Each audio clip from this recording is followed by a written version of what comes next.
You can't stand here. Elisa, you're making the real donors uncomfortable.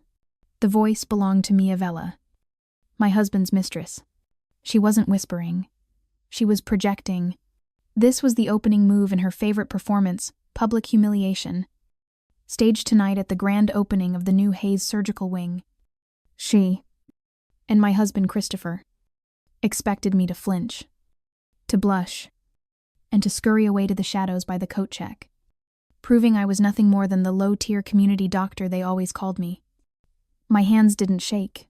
I didn't even look at her. I kept my eyes on the stage, where Christopher was accepting an award for his Hayes surgical wing. They didn't know that wing was funded by my anonymous foundation. They didn't know this gala was a test. And they certainly didn't know that the ugly, old watch Mia was about to mock was the only thing in the room that held the power to destroy them both. If you've ever been underestimated by people who are living off your secret generosity, you know what's coming next. Please subscribe and follow along, because you are about to see why patience is the most devastating weapon. Christopher stood on that stage, bathed in light, accepting applause for the new Hayes surgical wing. I remembered the wire transfer I'd authorized 3 months ago. $4.5 million. It was interest earned from the Aegis patent, the robotic surgery system I invented and registered under my foundation before I met him. I had diverted that money. Money I could have used to upgrade my own underfunded clinic, to build this monument to his ego. I did it because he'd held me 2 months prior, tears in his eyes, lamenting how the hospital board didn't respect his genius, how they wouldn't fund his vision. It's for the patients. Elisa, he'd sworn, this wing will save lives. While I was liquidating assets to anonymously fund his vision, he was using the hospital's operational budget money I thought he was saving to lease a new penthouse apartment for Mia. He was using my generosity to fund his affair, all while calling me unambitious for working at my free clinic. I felt the cold steel of the watch against my wrist. This gala wasn't a celebration. It was an audit, and his accounts were coming due. He began his speech, his voice booming with false humility. It takes vision to build this. It declared, gesturing to the architecture, vision that some people lack. Some are content to stay small, in small clinics, dealing with small problems. My small clinic saw 300 patients last week, most of whom couldn't afford a copay. I'd given up a multi-million-dollar seat on the Aegis board, my company, to do that work. I'd promised my mother I would prioritize people, not profits. Christopher had praised that decision when I made it. It's noble. Liza, it makes you a saint. You're too good for the corporate world. You stay pure. I'll handle the dirty business of success for both of us. While I was staying pure, working 18-hour days for free, he was handling the dirty business by leveraging my sacrificed board seat to secure his own title as chief of surgery. He used my nobility as a stepping stool, and then called me small for standing on the ground. I listened to him mock my life's purpose. It was the last time he would ever do it. Mia Vella, draped in diamonds, he bought her, finally sauntered over to where I stood. Christopher is about to give his speech. Elisa, that thing on your wrist. She sneered, pointing at my mother's watch. It's distracting. It's dated. Like your entire career. My mother gave me this watch on the day I graduated medical school. It was the last gift she ever gave me. When she died, I almost abandoned my career in medical technology. This watch was my promise to her, a promise to use my skills to help people, not chase profits. I'd spent 2 years integrating my Aegis diagnostic software into its antique casing. It was my life's work and my mother's memory combined. When I first showed Christopher the modified watch, years ago, he'd laughed. How sentimental. Liza, a cute little hobby. Now, can you iron my suit for the awards dinner? Don't worry about the real tech. I'll handle that.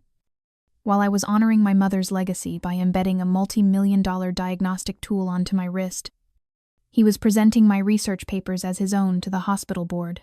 He was mocking my hobby while simultaneously using the profits from my actual invention to buy Mia jewelry that cost more than my clinic's entire annual budget. She called it dated. She had no idea this dated piece of junk was logging every single micro-movement of every Aegis robot in this hospital, including the error Christopher made last Tuesday. I didn't respond. I just waited. My silence infuriated her. Seriously. Elisa. Mia snapped, her voice rising, drawing the attention of Dr. Peterson, the hospital's biggest investor, who was standing nearby. Christopher is the star tonight. You're just the help. Go check the coats. You'll be more comfortable there. Just the help.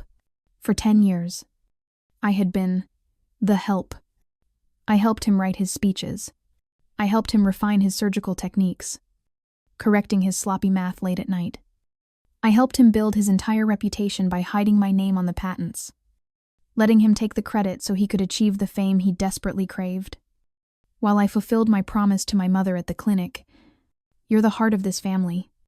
Liza," he always said, "I'm the face, but you're the foundation. I couldn't do any of this without you." He made me believe we were a team. While I was sacrificing my own name and recognition to be his foundation, he was telling his mistress I was the help. He was standing on the foundation I built, calling it his own, and using his mistress to try and kick me off it. Dr. Peterson was watching us now, a look of pity on his face, pity for me. Mia smiled. Victorious. She thought she had won. She expected me to cry. My breathing was even. I turned my wrist, activating the watch's hidden display. The glass glowed with a faint, complex line of data. I didn't look at Mia. I looked directly at Dr. Peterson. "I can't check coats right now." "Dr. Peterson," I said, my voice quiet but clear. "I'm too busy monitoring the fallout from Mr. Telenary. Hayes' last aortic valve replacement." Peterson froze. "What?" Mia scoffed. "What are you talking about?" "You, sad." "The Aegis system," I continued, holding up the watch. "This dated thing. It's a real-time diagnostic monitor for the Aegis platform, and it shows that during Christopher's surgery last Tuesday, the one he's about to brag about, he used a suboptimal torque setting on the robotic arm, a setting that violates protocol, a setting that could lead to complications." Mia's face went white. She didn't understand the words, but she understood Dr. Peterson's expression. He wasn't looking at me with pity anymore. He was looking at me with terror. "Suboptimal," Peterson whispered, his eyes glued to the data on my watch. "Excuse me," he said, pulling out his phone. I need to call my legal team. Immediately." He walked away, leaving Mia standing there, her mouth open, her victory turning to ash. Christopher, from the stage, saw his biggest investor storming out on the phone, and his smile faltered. They spent years calling me weak, mocking my quiet work while they stole my success. They thought my kindness was a doormat, but they forgot that the quietest person in the room is often the one listening the closest. Have you ever been mocked for being the quiet one by people who had no idea what you were capable of? Let me know in the comments if you've ever had to hide your strength just to survive. Christopher didn't speak to me for 3 days after the gala. The investor, Dr. Peterson, had put an immediate freeze on all new capital expenditures for the Hayes wing, pending a full external audit of the Aegis system logs. Christopher's public triumph had turned into a private nightmare. His rage finally found its target on Friday morning, in the form of an email. It wasn't from him. It was from the hospital's chief administrator, a man who owed Christopher his job. The subject line read, "Urgent mandatory Aegis maintenance, community clinic." The email stated that critical code errors had been detected across the network, originating from the outdated Aegis unit at my clinic. Therefore, a full diagnostic team would be arriving the next morning, Saturday, at 8 a.m., requiring a complete 48-hour shutdown of my facility. He knew Saturday was the day of my annual community health fair. This health fair was my mother's legacy. It was the one day a year my clinic offered free cardiovascular screenings, pediatric care, and diabetes testing to hundreds of families who couldn't afford insurance. I spent 6 months planning it, begging for donations, coordinating volunteers. Christopher knew what this day meant to me. He had even donated $100 to it last month. Posing for a photo in the local paper. "Your little fair is so important, Elisa," he'd said, smiling for the cameras. "It shows the community that the Hayes name stands for compassion." While I was working late, coordinating with food banks and pharmaceutical reps to get free samples, he was planning to use the Hayes name to shut the whole thing down with less than 24 hours' notice. He was weaponizing the very technology I invented to punish the community I built. He expected me to call him, to cry, to beg. He expected me to cancel the fair, destroying my reputation with the families who depended on me, just so he could reassert his dominance. I looked at the maintenance log attached to the email. It was impressive. He'd clearly ordered his tech team to work overtime to fabricate a complex, terrifying chain of data corruption that seemed to spiral directly from my machine. It listed 3 specific, high-priority error codes that, if real, would indeed necessitate a full system lockdown. It was a perfect trap. I, the lowly GP, couldn't possibly argue with the hospital's top technicians about proprietary code. I was supposed to be overwhelmed by the technical jargon. I was supposed to submit. Christopher had forgotten one crucial detail. I wrote those error codes. I spent 4 years of my doctorate writing the Aegis core operating system. I remembered the nights, fueled by coffee and desperation, sleeping on a cot in the university lab, trying to perfect the haptic feedback algorithms. Christopher, who was a resident at the time, would visit, bringing me pizza. "I don't get this code stuff, Liza," he'd say, "but I'm proud of my brilliant, nerdy girlfriend. You're going to change the world." Then, when the patent was finalized, he convinced me to let him be the face of the technology. "You hate the spotlight, Elisa. Let me handle the business. We'll be a team." While I was hating the spotlight, he was busy taking my name off the press releases and putting his on. While I was debugging the system's first-generation flaws, he was accepting awards for my innovation. He had built his entire career on my nerdy hobby, and now he was trying to use that stolen power to crush me. The error codes he'd listed: Error 815, Error 4044, Error 900 Wearfakes. I had designed them myself as ghost protocols, hidden markers within the code that only I knew how to activate or deactivate. They were part of a secret diagnostic backdoor I'd built into the system, a master override that was invisible to any user, including the chief administrator. Christopher thought he was the system's owner. He never realized he was just a user. He thought he was locking my clinic down using his administrative authority. He had no idea that I was the administrator. He sat at my disk, opened my laptop, and bypassed the hospital's main server entirely. I logged into the Aegis network using my original developer credentials I'd never shared with anyone. I accessed my clinic's machine. The log was clean. There were no errors. There was no corruption. I could see the digital footprints of Christopher's tech team. They had tried to inject the fake errors, but my hidden protocols had quarantined them automatically. I typed 3 lines of code. The first line purged the quarantined files. The second line performed a full, system-wide diagnostic in 90 seconds. The third line generated a new entries. Certified maintenance report. Time-stamped and cryptographically signed, proving the entire system was operating at 100% optimization. I attached the new report to the administrator's email and hit Reply All, CCing Christopher, Mia, and every single member of the hospital board, including Dr. Fortier. Peterson, I wrote, "Thank you for the urgent warning. I was able to access the network remotely and personally patch the critical errors you identified. The system is now fully optimized. Please see the attached certification. The maintenance shutdown is no longer necessary. The community health fair will proceed tomorrow at 8 a.m. as scheduled. Thank you for your diligence." From the moment I received his email to the moment I sent mine, exactly 5 minutes had passed. Christopher had used the hospital's entire IT department to build a cage for me, and I had picked the lock, walked out, and melted the bars before he even knew what happened. He thought he was teaching me a lesson about corporate power.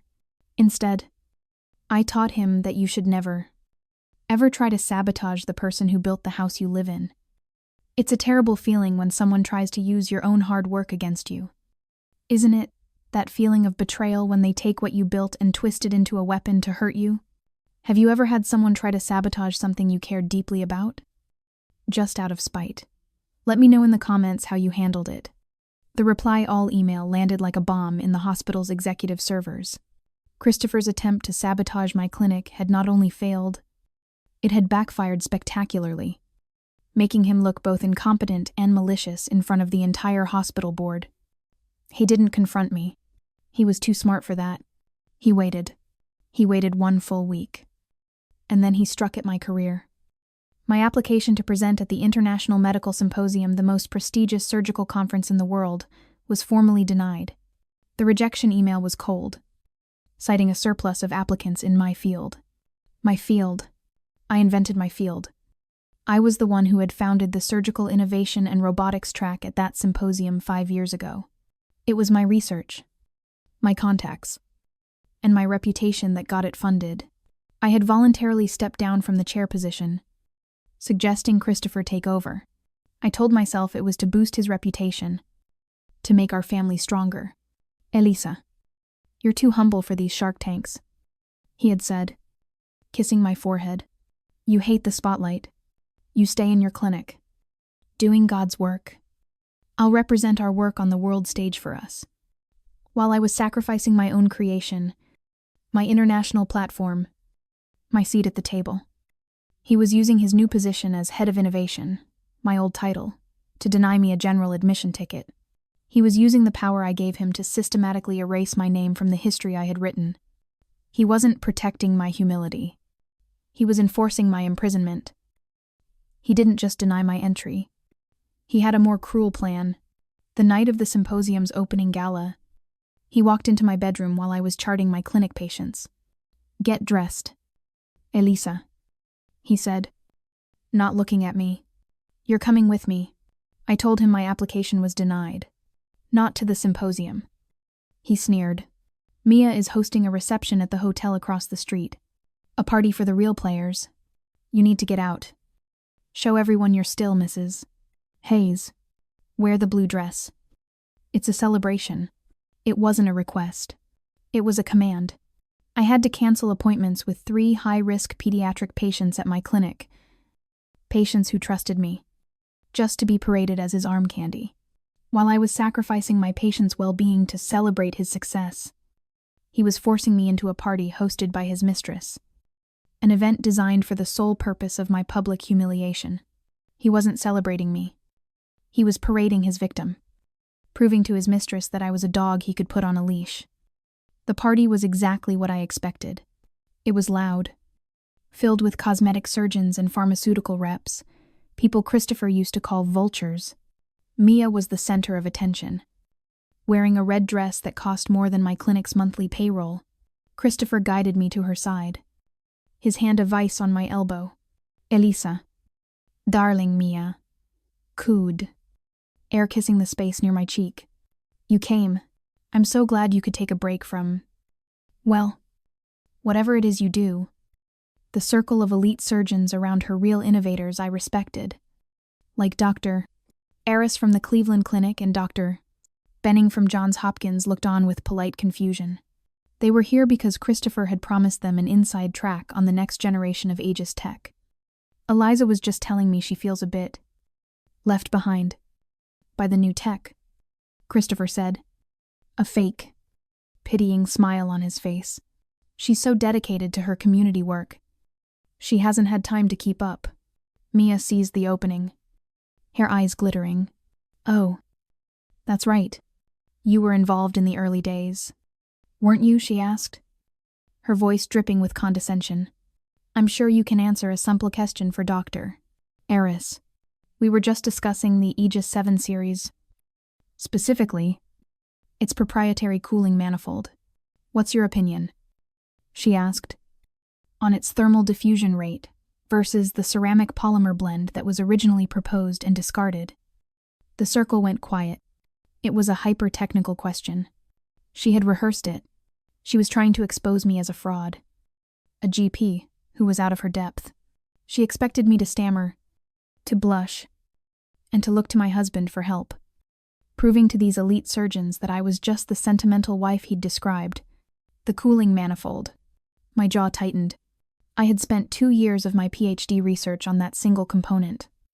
I almost quit the program because I couldn't solve the problem of thermal runaway in the robotic arms. My solution, the ceramic polymer blend she just mentioned, was my first major breakthrough. It was perfect.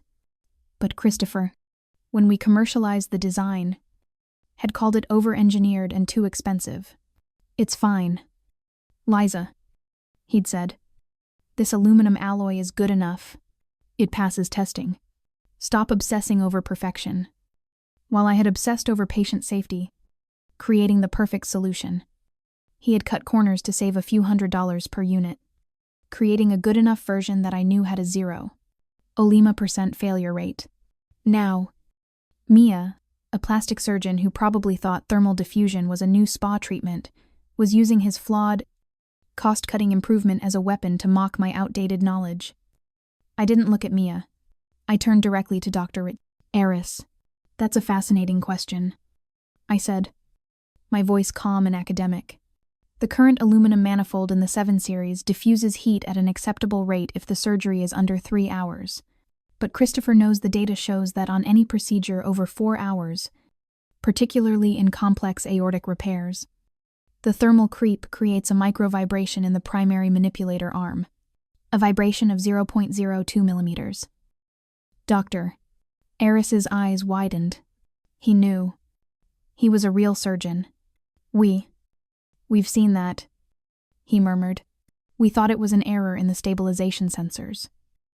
"It's not a sensor error," I replied. "It's a design flaw. The original ceramic polymer blend you mentioned, the one that was discarded, was designed to be heat neutral. It has 0 thermal creep. Regardless of surgical length, it was more expensive to manufacture, so it was cut for efficiency. But the vibration is a direct result of that cost-cutting." A heavy silence fell over the group. Mia's smile was frozen on her face. Christopher looked like he'd been punched. Dr. Eris and Dr. Benning completely turned their backs on Mia. "Zero creep, doctor," Adi said, moving closer to me. "How did you calculate the resonance? What was the exact composition of the polymer?"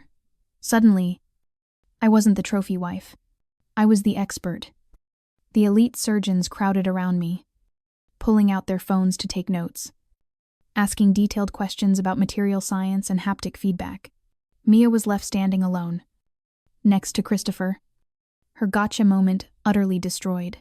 She had tried to humiliate me by asking me a question about my own invention, and in doing so, I had just revealed to the world's top surgeons that the Hayes system they were using was fundamentally flawed. It's devastating to be publicly humiliated by the people who are supposed to love you, to be treated as inferior, as less than, in front of people you respect. But there is nothing more satisfying than watching their arrogance become the very tool of their own downfall. Have you ever been in a situation where someone tried to expose you, only to expose their own ignorance? Let me know in the comments below. Christopher's humiliation at the symposium party was absolute. He had lost the respect of the very surgeons he desperately needed to impress. I watched him retreat, dragging Mia behind him, his face a mask of cold fury.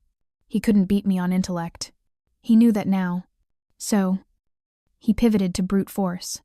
He decided that if he couldn't outsmart me, he would simply destroy the one thing I loved. He went after my mother's clinic. The attack came 4 days later. A courrier arrived, interrupting my consultation with an elderly patient. He handed me a thick, heavy envelope sealed with the logo of the hospital's high-powered law firm. It wasn't a letter. It was a lawsuit. It was a petition for eminent domain, filed by the hospital, claiming the land my clinic sat on. The document was dense with legal jargon, but the message was clear. They had found an obscure, Forgotten zoning ordinance from 1953 that designated my property as underdeveloped and eligible for community improvement seizure. The hospital, it claimed, needed the land to build a new, multi-level parking garage. A parking garage. They were going to bulldoze my mother's legacy to park their luxury cars. I had poured every last cent. I had every waking hour into that clinic. It wasn't just a building. It was a promise. It was the place I treated children whose parents had lost their jobs. The place I held the hands of patients Christopher's hospital had dismissed as unprofitable. I had personally replastered the walls in the waiting room. I had sacrificed a billion-dollar career to keep those doors open. While I was sacrificing my financial security and my international reputation to serve the city's most vulnerable, Christopher was using my Aegis profits to pay a team of $50,000 an hour lawyers to dig up a 70-year-old ordinance. He was using my own money to make my patients homeless. That night, he came home, feigning sympathy. "Elisa, I heard the news," he said, loosening his tie. "It's terrible. The board is just ruthless. They see that land just sitting there, run down. They want to improve the neighborhood." I remembered the day I'd told him I was using my savings to buy the clinic building. Why buy that dump? Liza had scoffed. "It's an eyesore. You have no business sense. Just lease it. Don't tie yourself to a failing property." He had mocked my investment. He had called my life's work a dump, while I was investing in my community, securing the one asset my mother had loved. He was mocking my lack of business sense. Now, that failing property had become one of the most valuable plots of land in the city's redevelopment zone, and he was trying to steal it from me under the guise of community improvement. He wasn't just trying to hurt me. He was trying to profit from the very asset he had once despised. The final confrontation took place in the hospital's executive boardroom. I had been summoned, ostensibly to discuss a settlement. Christopher was there, sitting beside the hospital's chief counsel. Mia was there, too, taking notes like a prized paralegal, her eyes glittering with victory. They thought this was my execution. The lawyer, a man named Harrison, pushed a single piece of paper across the mahogany table. "Dr. Stone," he began, his voice oozing false pity. "We understand this is difficult. The 1953 ordinance is ironclad. The hospital is prepared to offer you a token payment of $50,000 for your trouble. We advise you to take it. You cannot win this. $50,000 for a property worth over $4 million. Christopher's smirk was barely hidden. He expected me to cry. He expected me to beg him, to plead for him to call off his lawyers. He expected the sentimental fool to crumble when faced with the loss of her mother's legacy. He had spent the last decade convincing everyone, including me, that I was weak. Eliza is all heart, no head. I'd overheard him tell his colleagues once. She's a wonderful GP, but she would be lost without me navigating the real world for her.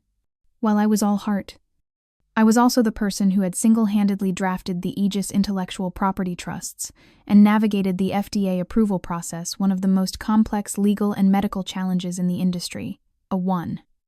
While he was mocking my lack of a head for business, I was silently managing a multi-billion-dollar patent portfolio he didn't even know existed. I left the settlement offer on the table. I didn't look at it. Instead, I pushed my own folder toward Mr. Levin. "Harrison, you're right. Mr. Harrison," I said calmly. "The 1953 ordinance was a significant legal problem. That's why my legal team had the land fully and completely rezoned 6 months ago. That is the certificate of new zoning, approved by the City Planning Commission." The lawyer's face went slack. He opened the folder. His eyes scanned the document, his composure visibly cracking. But the ownership," he stammered. "This zoning was filed by a corporation. You can't." "That's the second problem with your lawsuit," I interrupted. "You've been suing the wrong person. I don't own that land. I haven't for 5 years." Christopher, confused, finally spoke. "What are you talking about?" "Elisa, of course you do. You You bought it with your inheritance. I transferred it, I said, my voice cutting through the silence. The clinic, the land, and the building are the sole property of the Aegis Medical Foundation, a private, multi-billion-dollar charitable trust I established in my mother's name. The color drained from Christopher's face. Mia dropped her pen. The lawyer looked like he was going to be sick. The Aegis Foundation, the one that funds the Hayes wing. The very same, I said. I stood up, gathering my things. So, you see, your lawsuit is null. The hospital has no claim. But the foundation, my foundation, is very interested in this hospital's sudden, aggressive legal strategy against one of its primary assets. Mr. Harrison, I am formally rescinding all second quarter funding for the Hayes wing. Effective immediately. My lawyers will be in touch. I walked out of the room, leaving my husband to realize he had just declared war on the anonymous benefactor who had been paying his salary for the last 10 years. When someone pushes you too far, they expect you to break. They never expect you to be the one holding all the power. They mistake your patience for weakness. Right up until the moment you pull the plug. Have you ever had to reveal a secret strength just to protect what you loved? Please share your story in the comments. The revelation that I controlled the Aegis Foundation, and therefore his funding, had broken Christopher. He didn't come home that night. He didn't come home for 2 days. When he finally walked through the door, his suit was rumpled, and his face was pale. He wasn't carrying apologies. He was carrying a thick, legal envelope. I'm leaving you. Elisa. It's over. He tossed the envelope onto the marble island in our kitchen. Those are the divorce papers. Sign them. He expected me to be devastated. For 10 years, I had poured my entire identity into the role of Mrs. Lioness Hayes. I had sacrificed my name, my career, and my public recognition to be his wife. His rock. I had endured the casual humiliations, the late nights, the constant, cloying scent of Mia's perfume on his suits. I had done it because I believed in the vow we took, and I thought I was protecting our family. You are the only person in the world I can be myself with, Liza. He used to tell me, late at night, after a difficult surgery. Everyone else wants something. You just are. You're my foundation. While I was sacrificing my dignity to be his foundation, he was using that stability to build a second life with Mia. The moment I proved I wouldn't be bulldozed, the moment I protected my clinic, his unbreakable marriage vow shattered. He wasn't ending a partnership. He was liquidating a failed asset. He walked to the bar and poured a drink, his hands shaking slightly. It's a generous offer. Elisa. More than generous. I'm giving you the house which I paid for, and a one-time payment, $250,000. He said the number like it was a grand gesture of charity. $250,000. The Aegis patent, the one registered to my foundation but licensed to his hospital division, had generated over $80 million in revenue last year alone. I knew this because I had personally reviewed the quarterly reports. I had built the entire financial infrastructure he was now claiming as his sole property. Don't you worry your pretty head about the numbers, Liza, he'd said to me, just 6 months ago, patting my head when I'd asked about a discrepancy in the capital gains report. I'll handle the finances. You just focus on your patients. While I was focusing on my patients, as he instructed, I was also the chief financial architect of the entire Aegis Trust.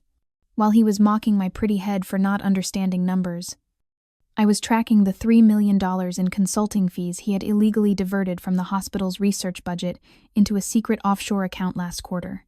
He thought this paltry sum would buy my silence.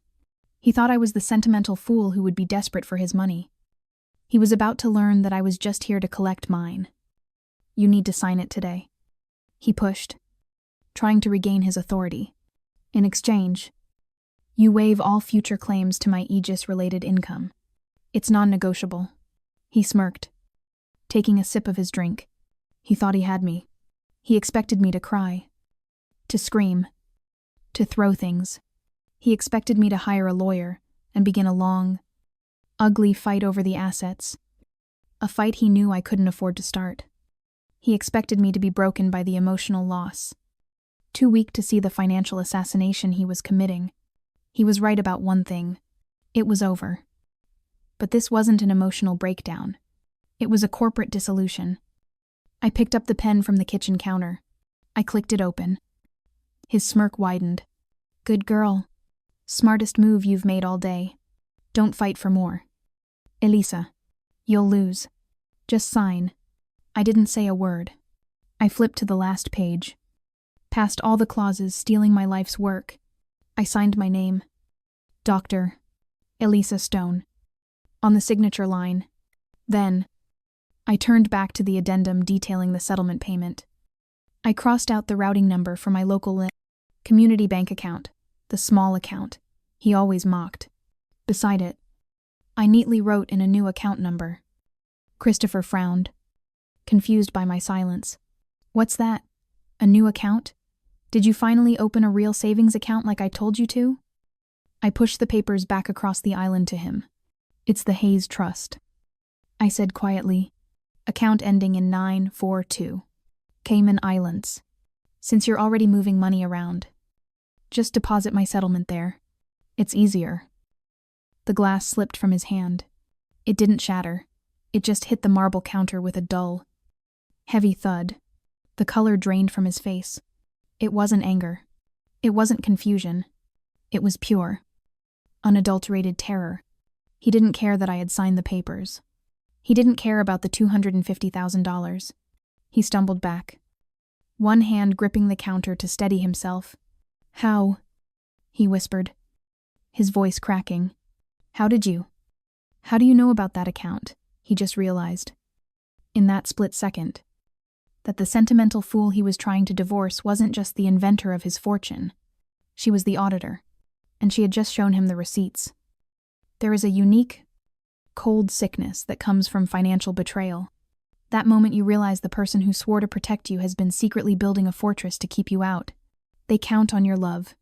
They count on your trust. But most of all, they count on you, not checking the math. Have you ever been betrayed by someone who thought you weren't smart enough to see the paper trail? Let me know in the comments below.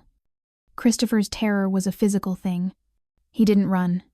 He simply deflated. He stumbled backward from the kitchen island. His eyes locked on the divorce papers. On the routing number I had written, the Hayes Trust, the secret account he had spent 3 years building, siphoning my company's profits into a financial fortress he thought was impenetrable. He had just discovered, in the most brutal way possible, that I had held the keys the entire time. He left without another word. The divorce papers sat on the counter, unsigned by him, a monument to his catastrophic miscalculation. He was a man drowning, and he had just realized the woman he'd pushed overboard was the one controlling the life raft. His attack on my clinic had failed. His attempt to financially erase me in the divorce had failed. Cornered. He did what all desperate men do. He stopped trying to control my present and tried to steal my past. He went for the source code. At 2:17 in the morning, my old, dated watch vibrated silently against my wrist. It wasn't a text. It was a security alert. A silent tripwire I had coded myself, linked to the server in my old PhD research lab at the university. Someone had bypassed the campus security and physically accessed the server room. Someone had just logged into my terminal. I poured my life into that tiny, windowless lab for 4 years. I had practically lived in that room, sleeping on a cot, surviving on vending machine coffee and sheer force of will. That lab was where I had sacrificed my youth, my health, and my social life to build the Aegis system from nothing. Christopher, then a surgical resident, was my only visitor. He would bring me pizza at midnight, massaging my shoulders, calling me his brilliant, nerdy girlfriend B5. You're going to change the world, Liza, he'd whisper, and I'll be right here, cheering you on. I now realized, with chilling clarity, that while I was coding the future of medicine, he wasn't cheering me on. He was taking notes. He was studying my work, not as a partner, but as a predator studying its prey. He was practicing his signature for the awards he hadn't won yet. Planning to steal a world-changing discovery he didn't have the intellect to create. I had installed that server myself, paying for its upkeep and private security protocols with my own frugal savings for the last 7 years. Christopher always mocked my frugality. He never understood why I wouldn't buy designer clothes or take lavish vacations. "You need to live a little," Eliza, he'd say, exasperated. After buying himself a new $10,000 watch. "You're hoarding this money like a dragon." He was right. I was a dragon. While I was skipping vacations and driving a 10-year-old car to pay for the private server maintenance on my dead research S1 divided by S2, he was living a little by taking Mia to Paris. A trip paid for with the profits from my Aegis system. He didn't know that my frugality wasn't about saving money. It was about funding a secret defense system, and he had just walked right into it. From my laptop. I watched him. He had forced the lab door. He was sitting at my old desk. His own high-powered laptop plugged directly into the server. He was frantically searching the directories, looking for the core code folder. He was looking for the golden goose. He expected to find the keys to the kingdom. He thought I was a sentimental fool who would keep old, unsecured research files in a dusty university basement. He thought my lab was a museum. He never realized it was an active fortress. He finally found a folder I had left for him. Adekoi. It was labeled, simply, Patience. I created that folder 5 years ago. The day after he'd joked with a colleague at a dinner party about how easy it would be to lose a co-inventor's name on a patent application. I had felt a cold dread that night that had nothing to do with the wine. I realized my partner wasn't my protector. He was my single greatest liability. While I was building a digital firewall to protect my life's work from my own husband, he was in the living room, charming our guests, practicing the CEO persona he would later perfect. He thought I was in the kitchen, being a good hostess. I was in my office, planting a logic bomb. I watched his cursor hover over the Patience folder. I saw him initiate the file transfer to his laptop. The moment he did, I activated the protocol. The Patience folder didn't copy. It was a logic bomb. An elegant, merciless piece of code I had written myself. It initiated an immediate, catastrophic wipe of the entire university server. Every file, every backup, every trace of my dead research vanished in less than 3 seconds. But it did more than that. It cross-contaminated. The virus piggybacked on the file transfer protocol, burrowing deep into Christopher's laptop. It was designed to remain dormant, invisible, until he typed one specific word, Aegis. The moment he tried to access his own stolen research files, the virus would activate and permanently delete his entire hard drive. He thought he was stealing my past. Instead, he had just infected his entire future. He stared at the server's smoking digital ruins. His screen flashing, drive corrupted. He slammed his fist on the desk. He had risked his career, committed breaking and entering, and violated federal data laws. All to steal. Nothing. He was left with an empty server in a cold, dark room, and a ticking time bomb in his own computer. It's a special kind of violation when someone tries to steal your history, to erase your work and claim it as their own. They see your past accomplishments not as a part of you, but as a resource to be plundered. Have you ever had to protect your own legacy from someone who was supposed to be on your side? Let me know in the comments below. Christopher's failed robbery of my lab left him unraveling. He had no code, no leverage, and he knew I was aware of his secret finances. He was a cornered animal, and his next move proved it. He stopped attacking my assets and came for my identity. The attack arrived as a certified letter, embossed with the university's official crest. It was a formal summons. A panel, convened by the Dean of Medicine, was initiating a review of academic integrity concerning my doctoral dissertation, the very paper I had written almost a decade ago. They were threatening to revoke my doctorate, my medical license, my entire career. That dissertation wasn't just a document, it was 4 years of my life, sacrificed at the altar of medical science. I had poured my sanity into that research, spending so many nights in the lab that my cot became my second bed. I remembered the breakthrough. At 3 a.m, when I finally solved the mathematical proof for the haptic feedback algorithm, the core of the Aegis system, I had collapsed on the floor, weeping with exhaustion and relief. Christopher, then a resident, had been the one to find me. He'd held me, calling me his genius. "This is it. Liza," he'd whispered, his eyes wide as he read my equations. "This is a Nobel Prize. We are going to change the world." "We?" He had said we, while I was sacrificing my physical and mental health to achieve that breakthrough. He was already practicing how to include himself in my discovery. He wasn't celebrating my genius. He was calculating its market value. The summons was a masterpiece of cruelty, citing anonymous concerns about unsupported data and derivative conclusions. I knew instantly who was behind it. Christopher was the face, but this was Mia's handiwork. She had no academic standing, but her cosmetic surgery practice catered to the wives of the university's biggest donors. This wasn't an academic review, it was a social execution. Bought and paid for. For years, Mia had mocked my dusty degree. "It's so adorable you have a doctorate, Elisa," she'd sneered at a Christmas party.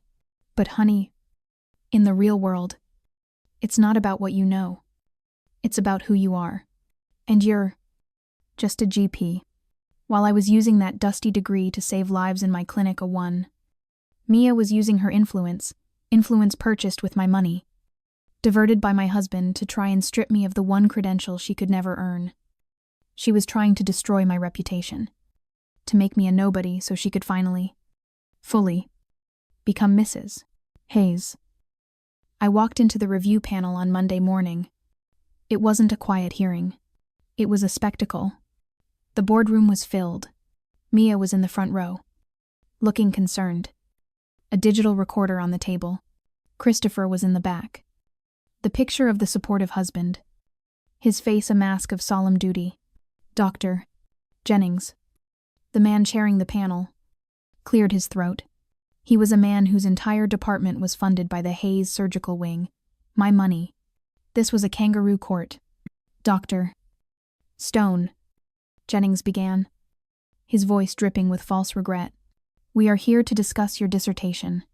Specifically, Appendix B, the central calculations for the robotic feedback algorithm. The panel has found the data, frankly, to be derivative. It appears unsupported by the contemporary literature of the time. Can you explain?" he asked, leaning into the microphone. "How you possibly arrived at these conclusions?" "Which doctor?" Hayes later perfected. The trap was set. They expected me to panic, to defend my decade-old math. They expected me to be emotional, disorganized, and weak. They expected me to look to my husband for help, proving to the panel that he was the real genius and I was the fraud. Mia was visibly smirking. This was the moment she had paid for. I looked at Christopher. He was staring at me, his eyes cold.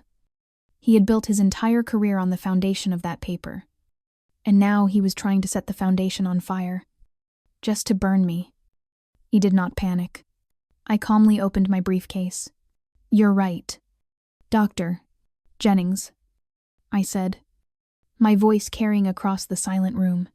The algorithm was unsupported by the contemporary literature, because it hadn't been invented yet. I invented it. I pulled out a thick, bound copy of the International Journal of Mathematical Medicine, Volume 42. "I'm confused by your panel's findings," I continued, because the unsupported algorithm in my dissertation, which I submitted in March of that year, was published anonymously just 1 month later. In this journal, as an insurance policy, I slid the journal across the table to Dr. Jennings, and I'm even more confused, I said, my eyes finding Christopher's in the back of the room, because Dr. Hayes' own seminal paper on the Aegis system, the one that launched his career, cites that very journal article as its primary, foundational proof. The blood drained from Christopher's face. Mia's smirk vanished. Doctor. Jennings fumbled with the journal, his hands shaking as he read the citation page. The panel erupted in whispers. I had just revealed, in front of his peers and financial backers, that Christopher Hayes was a plagiarist. He had built his entire reputation by perfecting an algorithm he had not only stolen from me, but had publicly cited from an anonymous author, never realizing I was smart enough to publish it under a pseudonym, a one. Doctor. Jennings looked up at me, then back at Christopher, his face pale, with the realization that he had just publicly accused his star surgeon, the man funding his department, of building his career on derivative and unsupported work. Christopher stood up, trying to speak, but the panel was already ignoring him. They were looking at me, and for the first time, they were seeing the architect, not the wife. They tried to tear down my past. They tried to tell me I was nothing, that my history was worthless. They didn't realize my past was the one thing I had guarded, the one thing that could destroy them. Have you ever had someone try to erase your history? To take credit for your life's work? Let me know in the comments how it felt to prove them wrong. The academic review panel ended in chaos. Dr. Jennings, realizing he had been manipulated, had publicly apologized to me and announced a formal investigation into Dr. Hayes's citation practices. Christopher, for the first time in his life, was a pariah in his own hospital. His academic reputation was shattered. He knew he had been exposed as a plagiarist, but he also knew that, for now, it was his word against mine. There was only one other person alive who had been in that lab, who had seen my equations on the whiteboard, who had watched him systematically relabel my work as his own. Dr. Adrian Wells. Adrian was a good man, a brilliant researcher in his own right, but he was a man trapped by fear. I remembered, years ago, when Adrian had nervously congratulated me on the Aegis patent. It's incredible. Elisa, he'd whispered, checking to see if Christopher was listening. But your name isn't on the final filing, just his. When I'd questioned Christopher, he'd laughed it off. Adrian is a worrier. Liza, he doesn't understand high-level business. It's cleaner this way. Trust me. While I was doubting my husband, Christopher was silencing our friend. The following week, Christopher had generously co-signed the mortgage on Adrian's new house, effectively purchasing his silence. He had used Adrian's family as a leash. Christopher knew Adrian was his weak link. He knew Adrian's soft heart, as he called it. I might finally compel him to tell the truth, now that I had cracked the foundation. Christopher couldn't risk it. He had to silence Adrian permanently. The attack was swift and brutal. On Friday, Christopher terminated Adrian's contract, effective immediately. The official reason was gross budgetary misconduct and departmental redundancy. It was a lie designed not just to fire him, but to destroy his reputation, to blackball him from every other research hospital in the country. He offered zero severance. He had security escort Adrian from the building like a common criminal. Christopher did this in the middle of the day, publicly. He wanted the message to be clear. This is what happens to those who side against me. I expected Adrian, a man with 2 young children and a massive mortgage, to be financially obliterated. He expected him to panic, to be forced into silence, to be so terrified of ruin that he would never, ever corroborate my story. I saw Adrian standing on the sidewalk outside the hospital, his entire life packed into a single cardboard box. He looked stunned, hollowed out. Christopher watched from his office window, a cold, satisfied look on his face. He had just executed his only remaining ally. What Christopher didn't know was that I, too, knew Adrian's weakness. I knew his fear for his family. And 5 years ago, the day after Christopher co-signed that mortgage, I had put a safety net in place. I had used my anonymous Aegis Foundation to draft an irrevocable, 7-figure senior research consulting contract. It was linked to a shell corporation and set to remain dormant, invisible to everyone. I had programmed a single, simple trigger, The contract would be automatically emailed to Adrian's private account within 60 seconds of his termination being processed by the hospital's HR system. While Christopher was using Adrian's family as a weapon to ensure his silence, I was using my secret wealth to guarantee his freedom. While Christopher was blackballing him from a job, I was offering him a career. He thought he was destroying my only ally. He had no idea he was just activating my most powerful one. I watched from my clinic window across the street. I saw Adrian slump onto a bench, his head in his hands. He pulled out his phone, his thumb scrolling numbly. Then, he froze. I saw his head snap up. He read the email once, twice. He stood up, not in defeat, but in disbelief. Then, a slow smile spread across his face. He tucked his phone into his pocket. He picked up his cardboard box, and he walked right back into the hospital lobby, past the same stunned security guards who had just thrown him out. He strode to the central atrium, where Christopher was still watching from his window above. Adrian looked up, locked eyes with my husband, and raised his phone in a toast. He didn't have to say a word. In that moment, Christopher knew. He knew he hadn't just fired a foot soldier. He had just created a new, financially independent, furious enemy who had absolutely nothing left to lose. It is a desperate, sinking feeling to watch a friend be punished simply for being associated with you, to see them crushed by the same person who is trying to crush you. But there is a fierce, quiet joy in knowing you saw it coming and you built them a shield they never knew existed. Have you ever had to silently protect someone from a bully? Let me know in the comments below. Christopher's gambit with Adrian Wells had failed. He was hemorrhaging allies. And the academic investigation into his plagiarism was gaining traction. He was a king whose castle was crumbling. And he knew it. He needed to change the narrative. He needed to remind the hospital board, the donors, and his few remaining supporters that he was not just a genius, but an indispensable one. He needed a public execution, and he had chosen his victim, Dr. Marcus Kincaid. Kincaid was Christopher's last, true rival, a brilliant, steady-handed surgeon whom Christopher had spent a decade undermining. The attack was disguised as a staggering act of generosity. Christopher publicly announced he was stepping aside from performing his flagship procedure, the Hayes aortic repair, and was passing the torch to Dr. Kincaid. It was a shock to the entire surgical department. Dr. Kincaid has earned this, Christopher had announced at the surgical grand rounds, his voice slick with false humility. It's time I shared the spotlight. We are a team. After all, I knew that Hayes aortic repair was a lie. I had developed that technique. It was my innovation, born from 6 sleepless months in the simulation lab, a procedure I had perfected. I remembered the night I finally mapped the final suture path. Christopher had watched the simulation, his eyes wide. It's perfect. Liza, absolutely perfect. We'll publish it together. He'd sworn. This is our legacy. Then, 3 weeks later, he'd published it under his name alone. It's just cleaner for the branding.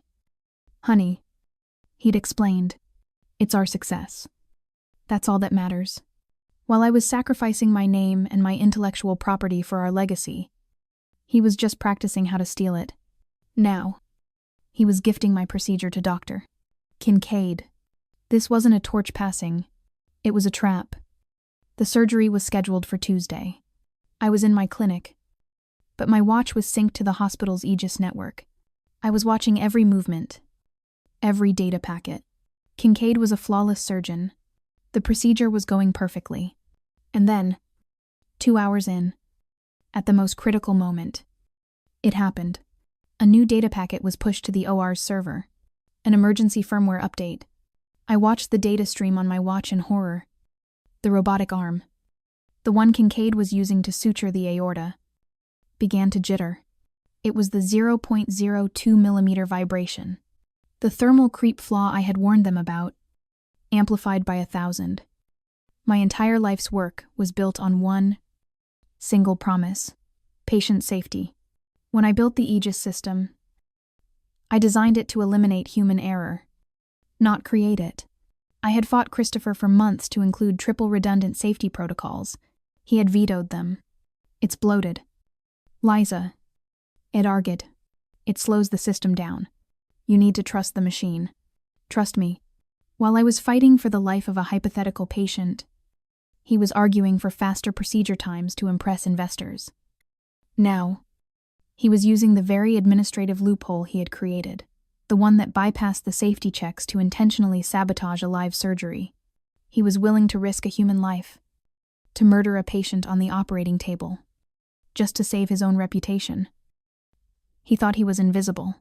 He thought he could push a faulty update, blame Kincaid's incompetence, and then heroically sweep in, fix the machine himself, and save the day, proving he was the only surgeon who truly understood the Aegis. But he had forgotten about my watch.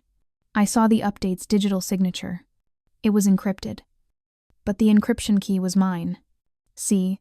Hayes, admin, Overita, Christopher. He had done it himself.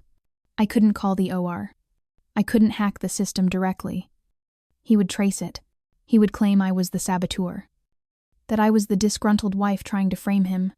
He would twist my genius into his final weapon. He had called me all heart. No. Head. He had mocked my emotional nature. He was counting on me to be a GP too slow, too stupid to understand what was happening until it was too late. While he was mocking my intellect, I was calmly opening a secure, encrypted messaging portal I had built into the Aegis OS years ago. It was a support function, invisible to any user, that linked directly to the lead surgical nurse's terminal. I knew the nurse in that OR. Her name was Brenda. She was sharp, meticulous, and trusted data over doctors. I typed one. Simple. Irrefutable line. Malicious update detected. Paquet 409B. Signature C. Hayes, admin. Robot is compromised. Hit emergency stop now. Secure the system logs. I hit send. On my watch's data feed, I saw the exact moment Brenda read the message. I saw the data stream for the robotic arm halt the emergency stop. The jittering ceased. The patient was safe. Kincaid, confused and sweating, stepped back, and I watched as Brenda, the nurse, didn't panic.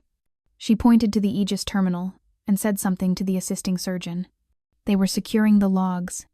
Christopher, watching from the observation deck, expecting to see a flatline, instead saw his rival, Dr. Kincaid, stabilized and safe. He had just failed to commit murder, and he had just handed the hospital board the very people already investigating him for plagiarism a signed, time-stamped, digital confession of attempted medical sabotage. To risk another human being's life just to save your own ego. It's a level of evil I had never truly understood. He had crossed a line from which there was no return.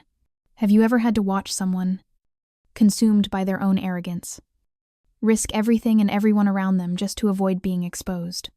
Let me know in the comments below.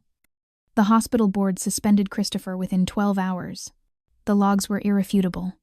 The digital signature C. Hayes, admin, override on the malicious firmware update that had nearly killed a patient was a smoking gun. He was barred from the hospital. His surgeries canceled. His reputation incinerated. He was trending on medical gossip sites. Not as a genius, but as a pariah. He didn't know how I had done it. He didn't know about the secure message to Nurse Brenda. All he knew was that his rival was safe. His career was over. And the only person who knew enough to orchestrate his downfall was me. He came to the house that night. He used his old key, violating the restraining order I had filed that morning. I heard the door slam, and I felt the air in the house change. He wasn't the preening, confident surgeon. He was a rabid animal, backed into a corner, and he had finally bared his teeth. You, he hissed. He found me in the study, where I was documenting everything. You did this. You bitch. You sabotaged me. I didn't flinch. I just watched him. He expected me to be terrified. He expected me to deny it. You couldn't stand it. Could you? He spat. pacing the room. His hands clenched. You couldn't stand that I was the one they respected. You had to ruin Kincaid's surgery to frame me. This was the moment. The narcissistic flip. He had to believe I was the criminal. That I was the one who had risked a patient's life. He couldn't accept that he had failed. That procedure was mine, he roared. You think I didn't know you were watching. You think I didn't know you'd try to steal it back. I remembered the nights I had spent perfecting that technique. The hundreds of hours in the simulation lab. Sacrificing my sleep. My health. My sanity. Just to make it perfect. I had given it to him. It's our legacy. Christopher. I had told him, believing my own lie. You're the face. I'm the heart.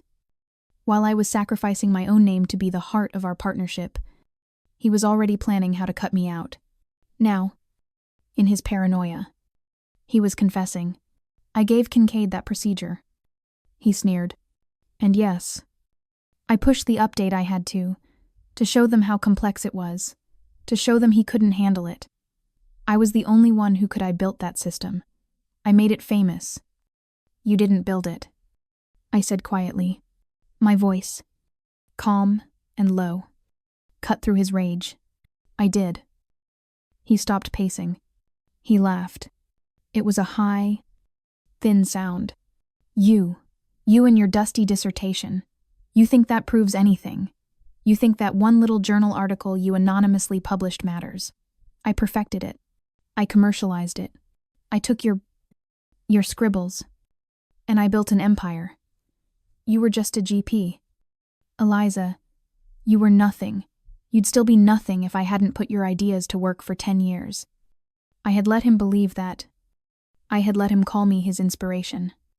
His muse. While he cashed the checks. You're the genius. Liza had always said, but I'm the one who makes it matter. You hate the business. Let me handle it. While I was trusting him to handle my life's work, he was systematically erasing my name from every document, every patent, every press release, convincing the world and me that my contribution was just a hobby. He wasn't my partner. He was a thief. And he was finally, proudly, confessing to the theft. And Mia, I asked, my voice still level. Was she part of the business? Too. His face twisted into a mask of pure, reptilian spite. Mia, you're still worried about Mia God. You're pathetic. He stepped closer, towering over me at the desk. Mia was a tool. Elisa, a beautiful, stupid, useful tool. You were so busy playing the wronged wife, so busy tracking her perfume and her receipts, that you didn't see what I was really doing. My blood ran cold. I had endured the humiliation of his affair, the public mockery, the whispers, the pitying looks.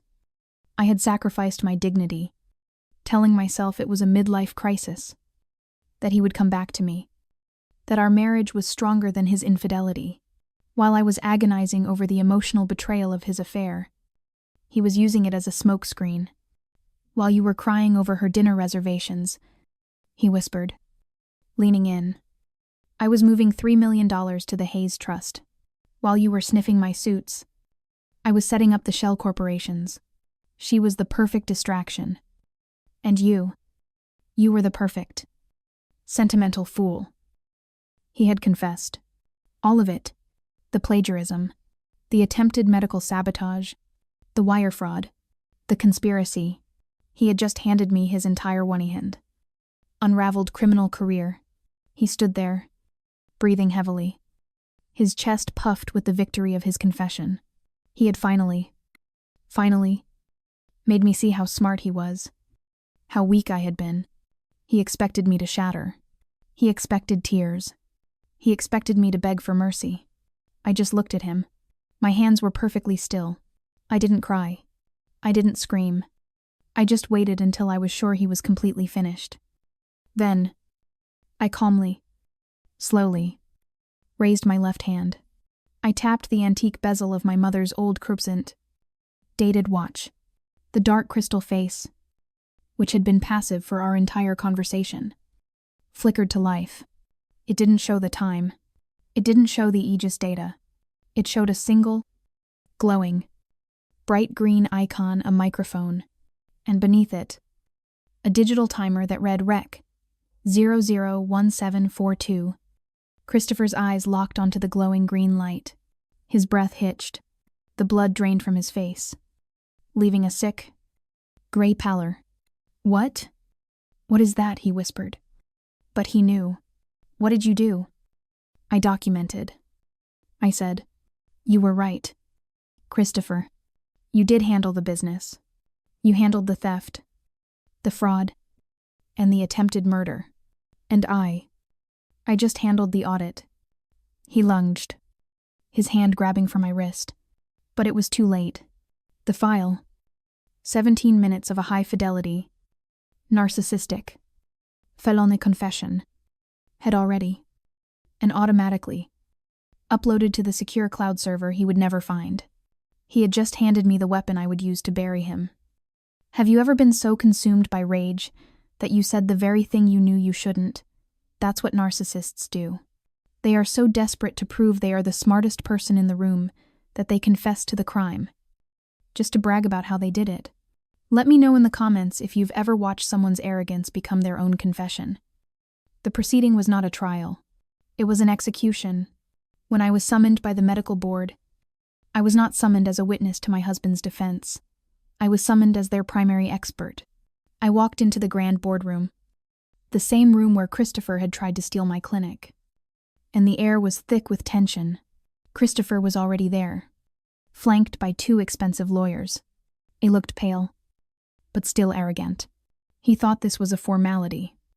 He believed this was a simple review of the faulty update, an event he could blame on a network glitch, a coding error, an act of God. He thought it was his word against Dr. Kincaid's. He saw me enter, and a slow, cruel smirk spread across his face. He actually raised his hand. Mr. Chairman, he said, his voice booming with false confidence.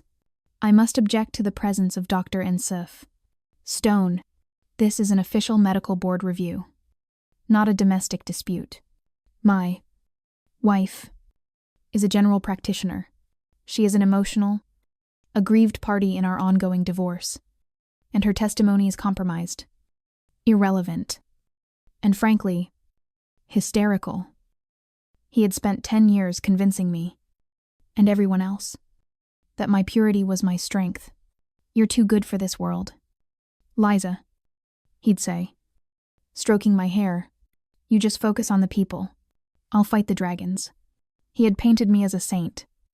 Anun, a creature too fragile for the real world of corporate medicine. While I was sacrificing my own ambition to live up to the noble image he'd created for me, he was using that very image as a weapon. He was counting on this board, a room full of men, to see me as he'd always painted me, the emotional, hysterical wife, blinded by jealousy, incapable of objective thought. He expected them to pity me and dismiss me. Dr. Peterson, the investor from the Gala, the man now chairing this emergency panel, didn't even look at Christopher. Dr. Hayes, please sit down. Your objection is noted and overruled. He turned to the room, his voice amplified by the microphone. We are here to review the events of Tuesday's surgery. Dr. Hayes is correct that this is not a divorce proceeding. Therefore, the witness is not here today as Mrs. Hayes. Christopher's smirk faltered. Mia, sitting in the back row, leaned forward, her brow furrowed in confusion. Following the academic integrity review, Peterson continued, his voice cold, and a full review of the foundational patents of the Aegis system. This board has called its expert witness. Please welcome Dr. Eliza Stone, the primary patent holder and chief architect of the Aegis surgical system. The silence in the room was a physical weight. Mia's hand flew to her mouth. Christopher's lawyers, who had clearly been kept in the dark, turned to stare at their client, their faces a mask of white-hot panic. Christopher looked like he had been shot. He tried to stand, to speak, but Peterson cut him off. Doctor, Stone has provided this board with several key pieces of evidence. The first is the digital signature of the malicious code. The second, he said, holding up a small digital audio player. Is this? A sworn affidavit and audio file. Time-stamped to the night after the incident. We will play it for the record now. He pressed the button, and Christopher's own voice, filled with arrogance and rage, echoed through the silent boardroom. You think I didn't know you'd try to steal it back? His voice snarled from the speakers. I pushed the update I had to show them he couldn't handle it. I was the only one who could. I built that system. I made it famous. The board members stared, frozen. As the confession played on, I watched Christopher. He didn't move. He just sank into his chair. A man hollowed out, his skin gray. Then, the audio reached its crescendo. Mia was a tool. Elisa, a beautiful, stupid, useful tool. While you were crying over her dinner reservations, I was moving $3 million to the Hayes Trust. She was the perfect distraction. And you were the perfect, sentimental fool. In the back row, Mia let out a sound, a choked, wounded shriek, as she realized he had just confessed. Not only to the fraud, but to his conspiracy to use her. He had just thrown her under the bus to the entire world. Doctor, Peterson stopped the recording. The silence that followed was heavier than any sound. They had all been there. They had all been mocked by Mia.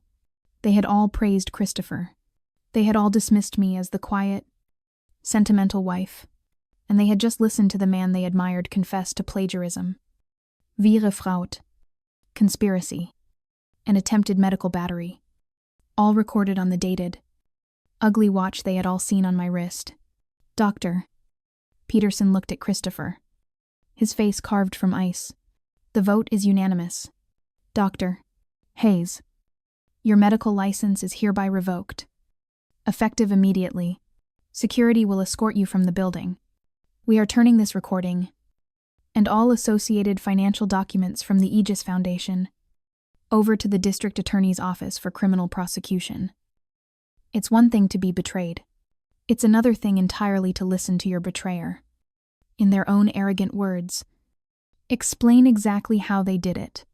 To hear them call you a fool for the very trust they demanded from you. Have you ever had to sit and listen to someone's true, cruel opinion of you? Let me know in the comments below. The criminal referral hit the newswire by morning. Dr. Christopher Hayes, the titan of surgery, was now a potential felon. His face, once plastered on hospital billboards, was now on cable news. Next to words like fraud and medical battery, the entire infrastructure of his life, an infrastructure built entirely on my name, my money, and my silence was collapsing. He and Mia were radioactive. Their lawyers, seeing the irrefutable audio confession, we were already demanding retainers in the high six figures just to show up for the arraignment. They were desperate. They had to liquidate. They had to run.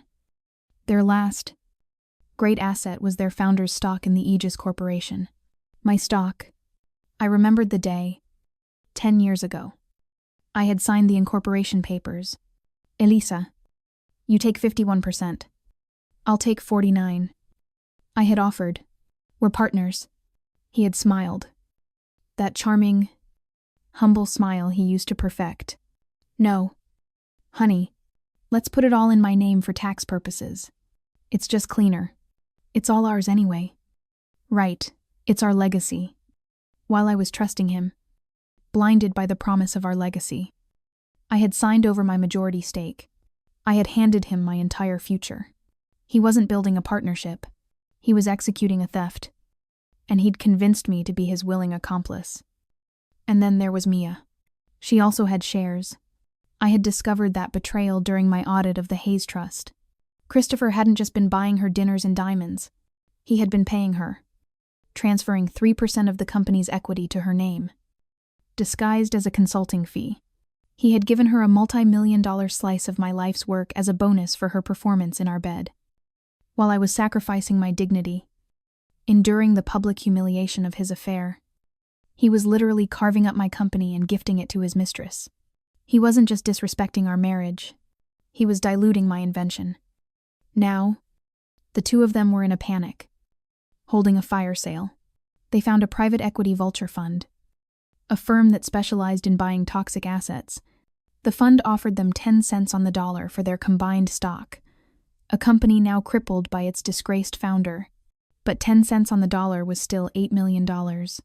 It was enough to pay their lawyers, enough to flee to a country with no extradition treaty, enough to live out their lives in comfort. Christopher, I learned later, had even laughed during the call. 8 million. He'd told Mia, I built this company from nothing. And even after all this, I'm still walking away a millionaire. It proves I was the genius all along.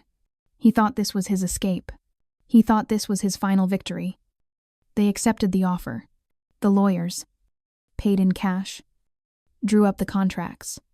The wire transfer to their Cayman Islands account was scheduled for 3 PNs of Lubble into their BNs. They were packing their bags.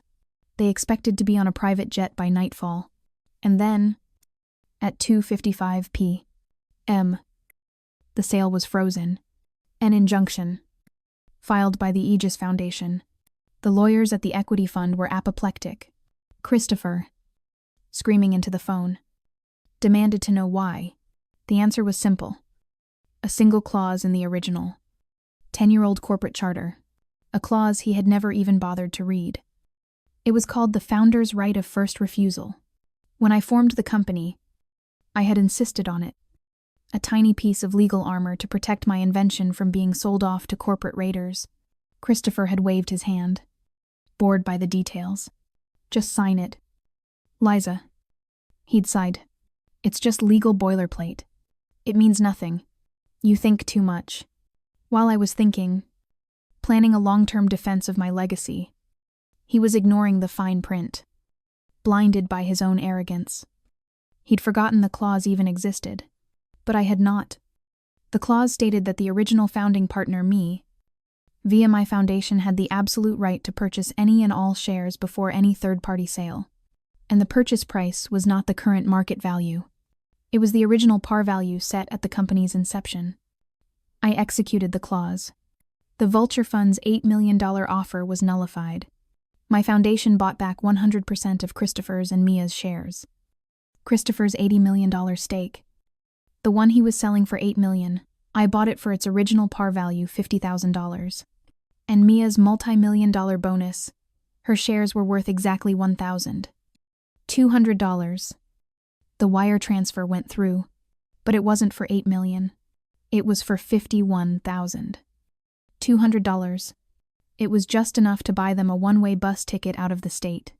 They were left with nothing. The penthouse was mortgaged to the hilt. The luxury cars were leased. All their equity, their escape plan, their entire future. It had just been legally repossessed for pocket change. They were left, standing in their half-packed apartment, completely and utterly broke, with nothing left to pay the army of lawyers for the criminal trial that was now just days away. There is no panic, quite like the panic of a rich man who has just become poor. He had spent his life stealing my value, and in one afternoon, I had bought it all back for the price of a used car. A had lost, and Mia, standing beside him, a stupid, useful tool who had just lost her golden parachute, looked at the man who had ruined her, and she, too, realized she had nothing left to lose. The final, devastating collapse of their finances hit the news by sundown. They weren't just disgraced, they were destitute. The $8 million escape hatch had vanished. Bought back for the price of a bus ticket, Christopher and Mia were trapped, facing a criminal trial with no money for the high-powered defense they so desperately needed. They had only one card left to play public opinion. And Mia, seeing her entire future turning to ash, played it first. She appeared on Good Morning America less than 24 hours later. It was a masterpiece of theater. She wore a high-collared white blouse, her makeup subtle, her eyes red-rimmed and brimming with rehearsed tears. She wasn't the diamond-draped mistress. She was the victim. I was manipulated. She wept, her voice cracking. Christopher. Dr. Hayes. He promised me the world. He told me he was trapped in a loveless, cold marriage. He said, his wife, Elisa, was emotionally unstable. For 10 years, I had sacrificed my own emotional well-being to be his rock. I had absorbed his rages, calmed his anxieties, and managed his crippling insecurities. I had been his unpaid, on-call therapist, available 24, divided by 7. You're the only one who understands me. Liza, he'd murmur after a tirade. You're the only one strong enough to handle me. While I was sacrificing my own mental health to be strong for him, he was painting me as emotionally unstable to his mistress. He wasn't leaning on me. He was sharpening his knife. Mia continued her performance, dabbing her eyes. I knew about the money. Yes, but I thought it was his. I thought he was a genius. I didn't know she was behind it all. She was always so quiet, so cold. She was the one who was never happy. The one who drove him away. I was a fool. I fell in love with a man who was being controlled by a monster. The narrative was set. I wasn't the victim. I was the cold, calculating puppet master. I was the villain. Mia was the stupid, useful tool who had just rebranded herself as the scorned woman. And the public, hungry for a simple story, was eating it up. She expected the wave of public sympathy to shield her, to pressure the district attorney into offering her a deal. She was playing for her life, using the very lies Christopher had fed her. Christopher, however, was not part of her plan. He was watching the interview from the lobby of his lawyer's office. He saw his mistress, the woman he had controlled, weeping on national television, painting him as the villain. He saw her trying to save herself. His narcissistic rage, the rage he had confessed to on my watch, exploded. He stormed out of the building, right into the horde of reporters waiting on the sidewalk. They swarmed him, microphones shoved in his face. Dr. Hayes, what's your response to Mia Vella's accusations? He didn't hesitate. He lunged at the nearest camera, his face purple. Mia Vella, she's a liar, he roared, his voice raw. She's a manipulative, lying bitch. She knew everything. She helped me. She's trying to save herself. I'll destroy her, you hear me? I'll ruin her. She will never practice medicine again. He had done it. He had publicly threatened his co-conspirator. He expected Mia to see his threat, to panic, to retract her statement. He expected his rage to be enough to silence her. He had spent his entire life using his power and his temper to threaten people into submission. He had threatened Adrian. He had threatened the board. He had threatened me, while I was learning to channel my anger into cold, precise, legal action. He had never evolved. He was still the same bully, screaming and breaking things, believing his fury was a superpower. He didn't realize he had just given me the opening I was waiting for. I had been holding on to the final piece of evidence. The texts, the messages Mia had sent me from the operating room, believing I was her ally, her fellow victim of Christopher's moods. But the most damning evidence wasn't from her. It was the thread she had sent to Christopher during the Kincaid surgery, a thread she had frantically forwarded to me days later, trying to prove she was scared of him. I had sat on them, waiting. I had sacrificed my own vindication, allowing the public to call me a monster for 3 days, just for this moment. While I was patiently enduring one last wave of humiliation, I was waiting for Christopher to confirm his violent, unstable nature to the world. And he had. I released the text messages, not to the news. I sent them directly to the district attorney, who promptly released them to the press. The narrative shattered. The texts were not from a manipulated victim. They were from a co-conspirator. MIA. Is it done? Kincaid looked like he was going to cry. Chris. Almost. The update is in. Just waiting for the flatline. MIA. Perfect. You're a king. Make sure he looks incompetent. Then you go in and save the day. Drinks tonight. You deserve it. Chris, he's going down. We're going up. The media turned on her with a viciousness I had never seen. She wasn't just a liar. She was an active participant in an attempted murder. And Christopher was now exposed as a violent, threatening fool who had just publicly confirmed his willingness to destroy his own partner in crime. They were both ruined. They were both isolated. They had no money, no allies, and no narrative. They were left with nothing but the ugly, documented truth of who they really were. It's a terrible thing to be betrayed by your partner, but it is a whole different level of poison to be betrayed by your partner and your mistress. Working together, they tried to paint me as the villain. They didn't realize I had the script, and I was just waiting for them to say their lines. Have you ever had to sit back and let people lie about you? Just waiting for the perfect moment to show them the truth. Let me know in the comments. It had been a month since the medical board hearing. A month since Christopher's face had been plastered across every news outlet. Not as a surgical prodigy, but as a disgraced felon awaiting trial. He was, by all accounts, a ghost. His lawyers had dropped him. His assets were frozen. The penthouse had been seized by the bank. He was, for the first in his life, truly and completely ruined. I had expected to feel something, relief, joy. Instead, I just felt quiet. I was busy. My clinic's funding, now under my direct control, had tripled. We were hiring new staff. We were seeing more patients than ever. I was, for the first time in a decade, just working. He found me on a Tuesday. I was in my office, reviewing pediatric charts, when my nurse buzzed me, her voice trembling. "Dr. Stone, he's here." In the waiting room, he just walked in. Christopher. I felt the air leave my lungs, just for a second. Then, the cold calm settled back in. "It's all right. Brenda, let him in, but leave the door open, and stay at the desk." He didn't look like Dr. Hayes. His suit, the last one he owned, was rumpled and stained. He hadn't shaved in days. His eyes, once sharp and arrogant, were now hollowed out, bloodshot, and frantic. This was a man who had not slept. He stumbled into my office, a room he had always called my little charity box. He didn't speak. He just stared at me, his breath ragged. And then, in a move that turned my stomach, he fell to his knees.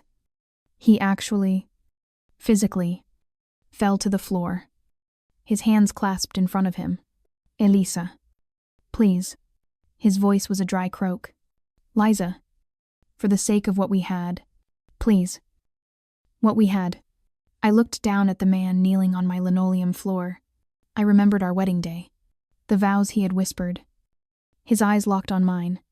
My partner, my equal, my heart, in sickness and in health, till death do us part. I had believed him. I had sacrificed my name, my identity, my entire future on the altar of those vows. I had become Mrs. Hayes, a quiet shadow, because I believed in what we had. While I was cherishing those vows as sacred, he was already viewing them as a contract, a business merger, one where he had cleverly, legally, absorbed the assets of the smaller company me. What we had, I realized, was never a marriage. It was the most successful hostile takeover of his career, and he was just angry that his asset had finally liquidated him. "You're a healer, Elisa." He wept, actual tears cutting tracks through the grime on his face. You save people. It's who you are. You're a good person. You're my wife. Don't let them send me to prison. I won't survive. You know I won't. You can stop this. Call the DA. Tell them I was distraught. Tell them I was protecting you. Tell them anything. He was appealing to the saint The noble wife.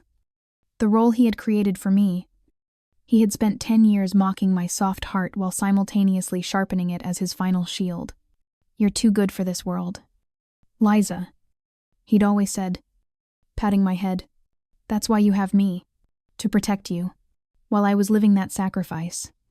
Running this clinic for free. He was weaponizing my goodness. He was counting on it. He was kneeling on the floor. In the very clinic he'd called unambitious. And trying to use my life's purpose, my promise to my mother, as a get-out-of-jail-free card. He was right. I am a healer. I just don't treat infections. And I was looking at the primary disease that had poisoned my life for a decade. It was a mistake. He choked, grabbing at the hem of my coat. The Kincaid surgery. I panicked. I wasn't thinking I saw my whole life. My career. Slipping away. It was one mistake. Just one. You can't destroy a man's entire life. Our life. For one mistake. One mistake. I pulled my coat free from his grasp. I turned to my filing cabinet. I opened the bottom drawer. I pulled out a single file. Her name was Anya Petrov.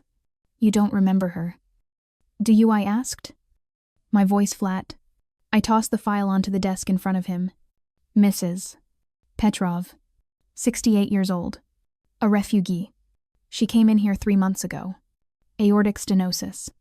She needed a simple $80,000 Aegis procedure. A procedure you called routine. We didn't have the funding. I came to you. I begged you. As head of the Hayes wing, I asked for a charitable care grant. He stared at the file. His face blank. He didn't remember. He had killed so many people by proxy. He couldn't even recall their names. You looked me right in the eye. Christopher. I continued. The memory, like ice in my veins. You looked at this file. You told me the numbers just weren't there. You said the board was cracking down. You said your hands were tied. You looked so sad. For me, I had believed him. I had cried in his arms that night, mourning my patient, apologizing for putting him in a difficult position, while I was holding Mrs. Petrov's hand as she died in hospice 2 weeks later, while I was sacrificing my own soul because I thought we were powerless. He was lying. My audit showed. I said, my voice as cold and sharp as a scalpel, that on the same afternoon you denied this $80,000 renter.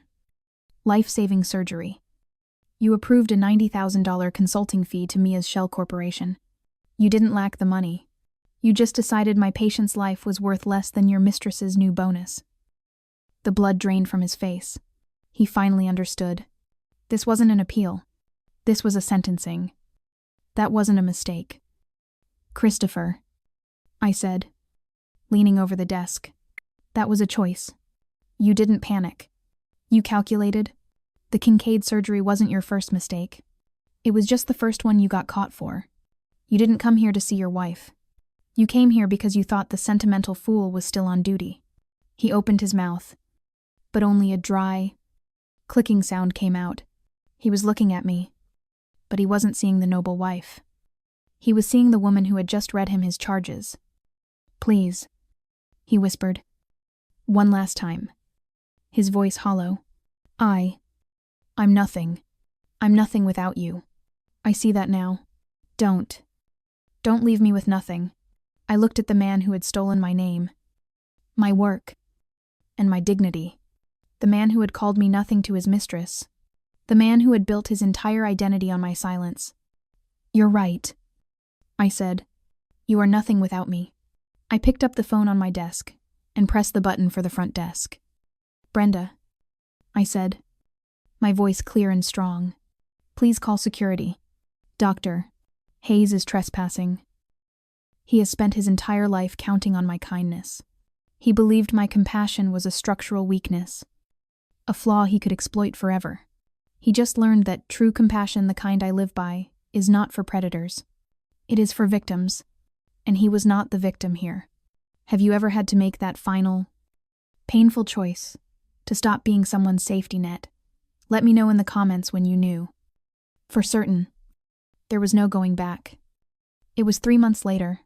The trial had been swift. The audio recording, the text messages, and the digital logs from my watch had formed an ironclad case. Christopher was found guilty on all counts: conspiracy, Wirefraud, and felony medical battery. He was sentenced to 20 years in a federal prison. Mia Vella, Ina desperate plia, had testified against him.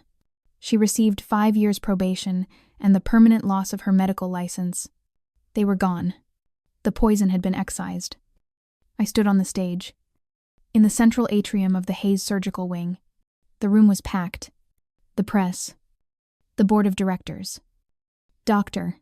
Eris, Dr.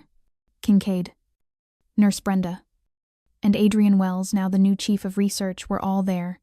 The banner hanging above the stage, the one bearing Christopher's smiling, arrogant face, was gone. In its place was a simple, elegant blue curtain, waiting to be pulled. Far away, in a gray, sterile room, a television was bolted to the wall. Christopher Hayes, in a drab, ill-fitting uniform, watched the local news broadcast of the event. His hair was shorn. His face was gaunt. He was just another inmate. Forgotten. He watched the screen, his hands gripping his knees. He saw the room. His room. He remembered the gala. The night he had stood on that very stage, bathed in light, accepting applause. He remembered looking down at me, his small wife, standing in the shadows by the coat check, and feeling nothing but pitying contempt. "You stay small. Liza," he'd told me. "I'll handle the big world." While he was mocking my smallness, I was silently owning the very building he was standing in. He was a tenant, bragging to his landlord, and he'd never even known it. On the television, Dr. Peterson stepped up to the podium. "We are here today," he began, his voice firm, "to rededicate this institution.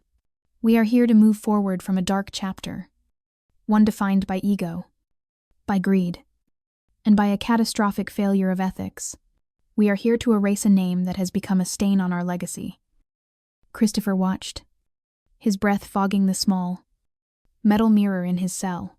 He remembered Mia, in her red dress, mocking my dated, ugly watch. He remembered how he had laughed along with her, how he had used my sentimentality as a punchline. "It's a cute hobby. Honey, you and your little trinkets, don't worry about the real tech. I'll handle that." While he was dismissing my trinket as a worthless toy, that trinket was silently logging the criminal conspiracy that would become his undoing. He was a fool, brought down by the very thing he had been too arrogant to see. He watched the screen as Dr. Dow.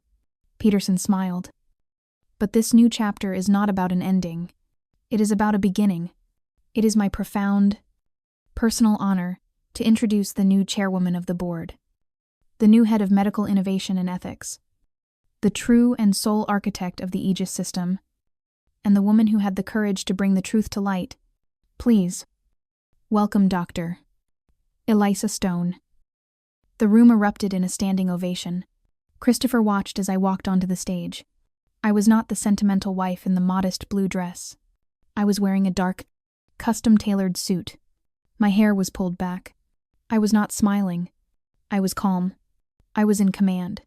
On my wrist, catching the light of the news cameras, was my mother's watch.